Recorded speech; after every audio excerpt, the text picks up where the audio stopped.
থাইল্যান্ডের ব্যাংকক ও ফুকেটে চলছে বিশ্বের সবচেয়ে মর্যাদাপূর্ণ সুন্দরী প্রতিযোগিতা মিস ইউনিভার্সের ৭৪তম আসর।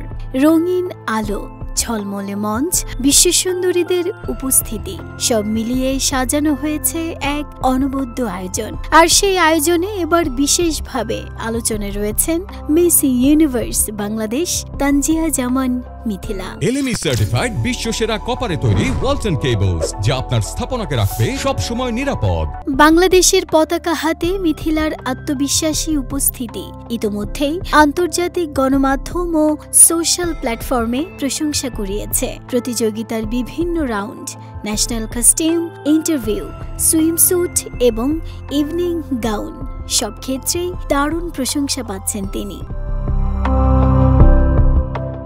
অনেকেরই মনে প্রশ্ন, মিস ইউনিভার্স জিতলে ঠিক কি পুরস্কার পান একজন বিজয়ী? জানা গেছে ১ বছরের জন্য বিলাসবহুল বাসস্থান। বিজয়ীকে দেয়া হয় নিউ ইয়র্কে একটি সম্পূর্ণ সাজানো অ্যাপার্টমেন্ট, যেখানে থাকা, খাওয়া থেকে শুরু করে যাতায়াত সবই স্পন্সরের দায়িত্বে।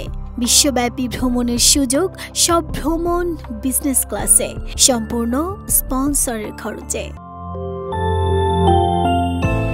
৩ কোটি টাকা উড়োজাহাজ সহ ১ বছরের চুক্তিভিত্তিক বেতন ও সুযোগ সুবিধা, মডেলিং, ব্র্যান্ড প্রমোশন, টিভি উপস্থিতি সহ প্রতিটি অংশগ্রহণের জন্য মোটা অঙ্কের পারিশ্রমিক পান মিস ইউনিভার্স বিজয়ী।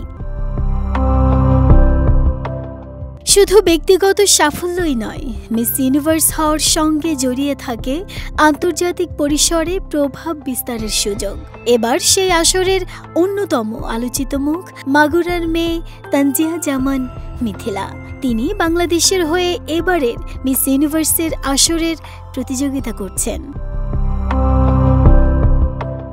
ফাইনালের কাউন্টডাউন শুরু হয়ে গেছে। এখন দেখার বিষয়, বিশ্বসুন্দরীর মুকুটটি কার মাথায় ওঠে। তবে বাংলাদেশিরা আশাবাদী মিথিলা এবার ইতিহাস গড়তে পারেন। নাহিদা স্মৃতি, দেশ রূপান্তর।